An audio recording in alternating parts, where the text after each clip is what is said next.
सोचिए, एक स्कूल का बास्केटबॉल मैच खत्म होता है, सब लोग जश्न मना रहे हैं, लेकिन उसी समय स्टार खिलाड़ी मेसन अचानक डर से कांपने लगता है।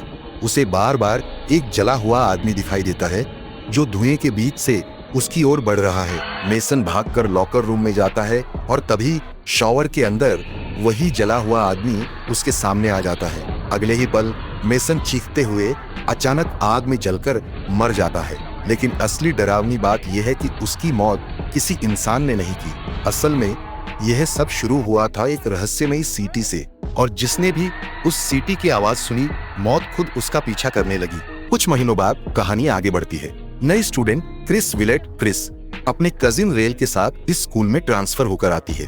क्रिस का अतीत थोड़ा रहस्यमय है। लोग कहते हैं कि उसके पिता की मौत में उसका हाथ था, इसलिए स्कूल में कई लोग उससे नफरत करते हैं।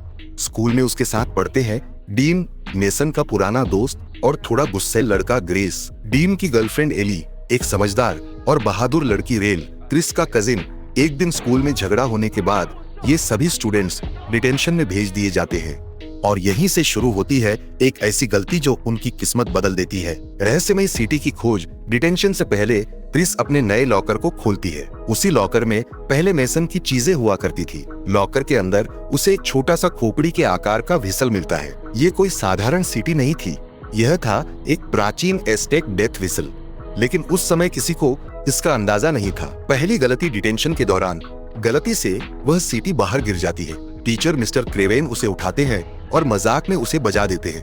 जैसे ही वह सीटी बजती है, पूरे कमरे में एक बेहद डरावनी आवाज गूंजती है, जैसे किसी की चीख। सब लोग डर जाते हैं, लेकिन सोचते हैं कि ये बस एक अजीब सी आवाज है। लेकिन उसी रात मिस्टर क्रेवेन को एक डरावना सपना आता है।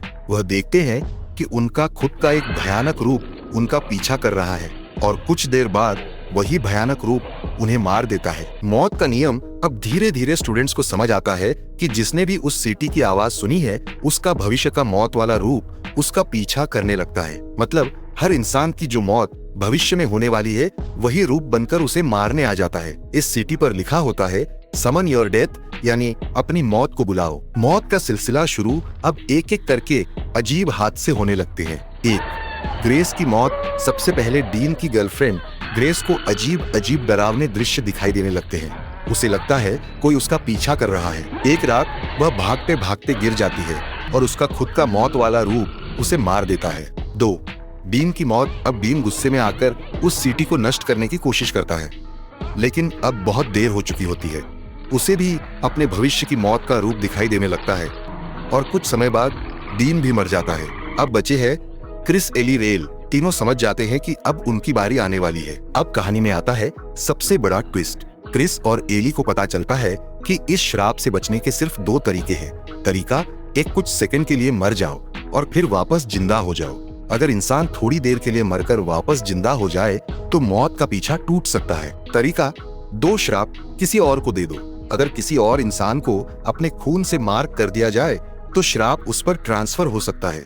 लेकिन क्रिस किसी निर्दोष इंसान को मारना नहीं चाहती। क्रिस और एली एक खतरनाक योजना बनाते हैं। वे तय करते हैं कि दोनों एक दूसरे को कुछ समय के लिए मारेंगे और फिर सीपीआर से वापस जिंदा करेंगे, यानी थोड़ी देर के लिए खुद की मौत को धोखा देंगे। लेकिन जब वे यह प्लान करने वाले होते हैं, तभी एक हिंसक लोकल पादरी नोआ वहां पहुंच जाता है। वह उन पर हमला कर देता है। लड़ाई के दौरान एली का खून नोआ पर लग जाता है और उसी पल श्राप नोआ पर ट्रांसफर हो जाता है। कुछ ही देर में नोआ को भी उसका खुद का मौत वाला रूप दिखाई देता है और वही उसे मार देता है। 3 महीने बाद क्रिस और एली एक साथ खुश नजर आते हैं। उन्हें लगता है कि अब सब खत्म हो चुका है। लेकिन फिल्म का आखिरी सीन सब कुछ बदल देता है।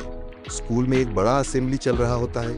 एक नई स्टूडेंट को वही पुरानी सीटी मिल जाती है। उसे पता नहीं होता कि यह क्या है।